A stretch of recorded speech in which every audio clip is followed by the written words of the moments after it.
اللہ کے محبوب تشریف فرما تھے کہ ایک صحابی جن کا نام تھا معاذ ابن مالک، وہ حاضر ہوئے اور عرض کی حضور مجھے پاک کر دیجئے۔ آقا کریم صلی اللہ علیہ وآلہ وسلم نے فرمایا جاؤ اللہ سے معافی مانگو، اللہ تمہارے گناہ معاف کر دے گا۔ گئے، توبہ کی، لیکن اضطراب ایسا تھا، کیفیت ایسی تھی، پھر پلٹ کے آ گئے، پھر کہا آقا مجھے پاک کر دیجئے۔ حضور نبی رحمت صلی اللہ علیہ وآلہ وسلم نے ارشاد فرمایا جاؤ اللہ سے معافی مانگو، وہ تمہارے گناہوں سے درگزر فرما لے۔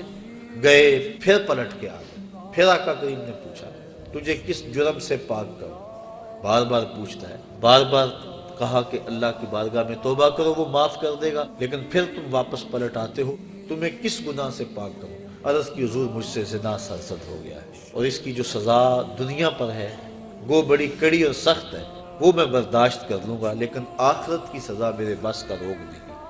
آقا کریم نے فرمایا کہ اس نے شراب تو نہیں پی رکھی کہ نشے میں کہہ رہا ہوں؟ اسے نہیں پتا اس کی کتنی بڑی سزا ہے جو یہ بات کر رہا ہے؟ ایک صاحب اٹھے، منہ سونگا، عرض کی نہیں حضور ایسی کوئی حالت نہیں ہے۔ پھر پوچھا آقا نے کہ اس کا توازن عقلی تو ٹھیک ہے؟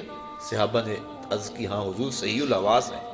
اتنے میں وہ 4 مرتبہ بار بار اقرار کر چکے کہ حضور میں نے زنا کر لیا اور میں شادی شدہ۔ آقا کریم نے فرمایا معاذ ابن مالک کو سنگسار کر دیا جائے۔ سنگسار کر دیا گیا۔ جب ان کو پتھر مارے جا رہے تھے، ایک روایت کے لفظ ہیں کہ حضور مسجد نبوی میں سخت اضطراب میں مبتلا تھے، آنکھوں میں آنسو، کبھی کھڑے ہو جاتے ہیں کبھی بیٹھ جاتے ہیں۔ کسی نے پوچھا بندہ نواز خود ہی تو حکم دیا اور خود ہی رو رہے ہو؟ کہا وہ میرا عدل تھا، یہ میری محبت ہے۔ اب انہیں جب سنگسار کر دیا گیا، حضور ان کا جنازہ پڑھانے کے لیے نکلے۔ کسی نے تحقیرانہ لہجے میں کہا لو معاذ نے زنا کیا تھا، بس آقا کریم کے چہرے پہ سرخیاں دوڑنے لگی، غصے میں آ گئے۔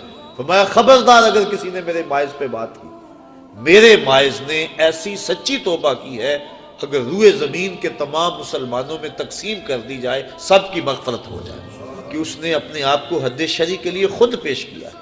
اور جب کوئی شخص اپنے آپ کے اوپر حد شرع کا نفاذ کروا لیتا ہے وہ ایسے پاک ہو جاتا ہے جیسے ابھی ماں کے پیٹ سے اس نے جنم لیا۔